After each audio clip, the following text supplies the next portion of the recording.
He's only served 10 years. He was sentenced to 20, but is being released early because he's apparently been de-radicalised. Those contacts and that tie with Jamara Islamiyah is no more. But this is hard to take if you're one of those families who lost a loved one. Absolutely, Carl. We lost 88 Australians in the Bali bombing, and it's one of those moments where probably everyone can remember where they were when they heard the news that over 200 people had died.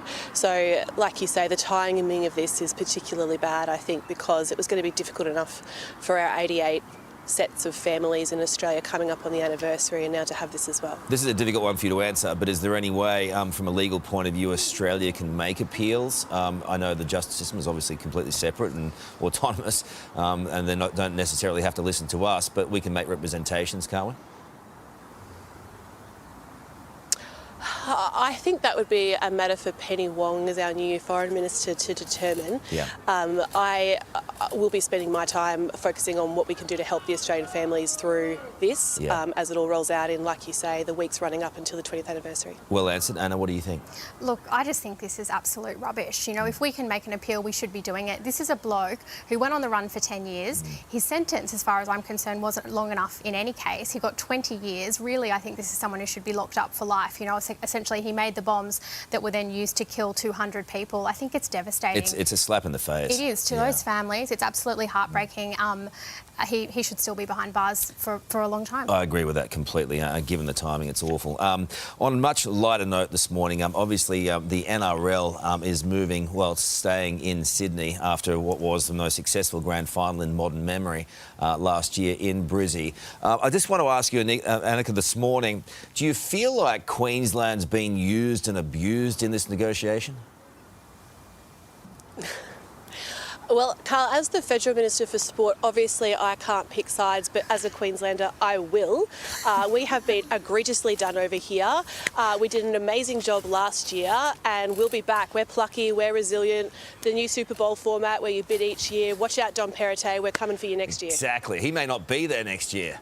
Anna, what do you think? Oh, look, I don't know. It was down to the wire for me. My heart lies on both sides of the border, as you well know. I'll be happy to see it in Sydney, but I do agree. I think all bets are off for future years. You know, we've got this Super Bowl concept. I like it. Could go anywhere. I really like it too. Could go anywhere in Australia. I like the competition. I like the excitement. Good luck, Queensland. I agree. I also love the idea of these building these stadiums. I think Van Volandis has got a great idea there. It's all good for the sport if they can do it, but New South Wales government, hopeless at the moment. Scott Morrison is the new Minister for Memes this morning. Annika, he used Photoshop to jokingly give himself new jobs, including taking up a gig with comedy act Sushi Mango. Now, we've reached out to Sushi Mango this morning to see how they feel about being used in such an awful way. This sort of sits well with you, doesn't it? I mean, it's been a wild week. A wild week. Yeah. Normally, if I've got 2 minutes to myself, you know, in the coffee queue or whatever, I log into the childcare app and see what my twins have been up to. But this week, I've been all memes all the time. Any spare minute, they're just so funny.